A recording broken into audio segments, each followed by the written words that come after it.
As our military continues to struggle to meet recruiting targets, Republican lawmakers continue to press the Pentagon to identify what is to blame for this ongoing crisis and its threat ultimately to our national security.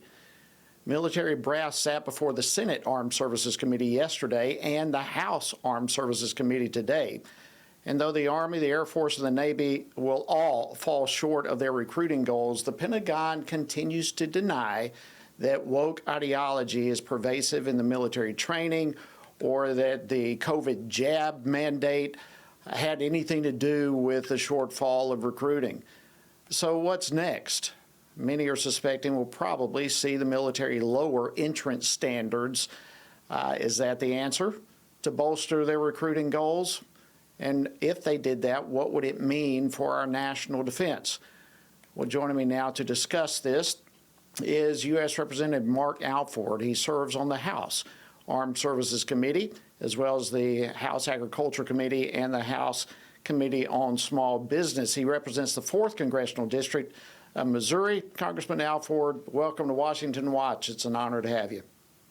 Honored to be here, Jody. Thank you so much. We're coming to you live from the 5th floor of Longworth office building. We just got out of the HASC committee meeting. It was a hearing on readiness. We had the Undersecretary of Defense there, Mr. Cisneros, the Chief Diversity and Inclusion Officer. And my point to him is really DEI, diversity, equity, inclusion, should be DOA. We have real problems in our military not meeting those recruitment goals, not last year. It doesn't look like we're going to meet them this year. They're trying to convince people to come in through the DEI process, and that really has no place. One of the questions that I asked him, look, is our military, the strength of our military, is it built on our diversity or is it built on our commonality? He didn't even want to answer the question. You can't have it both ways. The strength of our nation, the strength of our military is based on our commonality. And yet they're trying to push this woke ideology, diversity, inclusion, and equity, not equality, but equity, down the throats of Americans. And it's nothing but dividing us as a nation, and it's dividing our military. Jody, we had another hearing two or 3 weeks ago, and it revealed that fewer than 9%, less than 9% of Americans, young people today, have any inclination of joining the military. That's a troubling number. That is a disturbing number.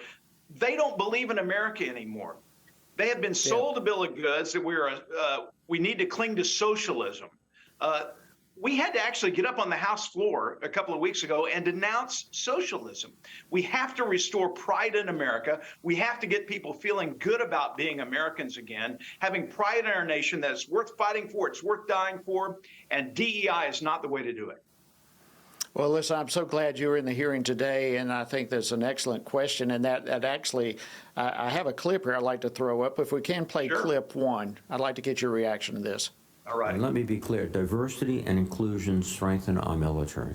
By every measure, America's military is more lethal and ready than it has ever been. It is also more diverse and inclusive than ever before.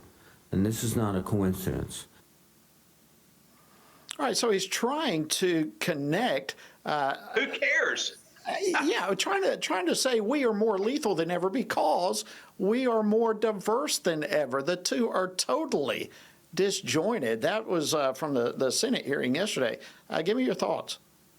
So we had 4 people testifying today there before us, and I asked each one of them, Jody, I asked them, if the enemy, a Chinese soldier, a Russian soldier, an Iraqi soldier has a weapon pointed at the head of an enemy, the United States of American soldier, does that enemy care what color we are, what gender we are, what pronoun we use? And they stumbled with that. They didn't really quite know how to answer that. Here's the answer, no. When you go down the road here across the Potomac River to Arlington National Cemetery, you see those white tombstones lined up in a row. You don't know what color people are that are lying in the caskets and coffins below. That's because they didn't die because of their color. They didn't die because of their gender. They didn't sign up because of their pronouns. They gave their lives for America. And until we get back to the point where we are colorblind and we are focused on a singular priority, and that is defending America, we're going to be in big trouble. It is time to wake up. China is the wolf at the door, the big bad wolf. It is huffing and puffing. And right now, I'm not sure that our house is made of bricks. Yeah, excellent point, Congressman. And, just yesterday, I don't know if it was yesterday or a couple of weeks ago, just recently, let me put it this way. Department of Defense doctors literally published a research journal where they claim that children as young as 7 years old can make their own medical decisions. Now, these are our Department of Defense doctors, and they were referring to this as human rights issues. What about taking care of the needs of our soldiers? And what are they doing, even suggesting 7-year-olds know enough to have sex changes or whatever? What do you think of where our DOD doctors are going? This plays into the whole sick agenda from Joe Biden on down, that bringing transgender individuals into the military is a good thing. When they have a higher increase of suicides, a higher increase of needing mental help when they get in, and having surgeries to transition from one sex to another. If an individual came in with some other type of condition, let's say, and they knew down the road that they were going to need a surgery to fix that or to change that in some way, they would not be let into the military. Why are we doing this to our military? I love it that everyone wants to serve our nation. Don't get me wrong. But we've got to put our nation first. We've got to figure out what is the singular thing that we should be focused on, and that is having an active, ready, lethal military that can kick China's butt. And until we get our heads on straight, we are in trouble.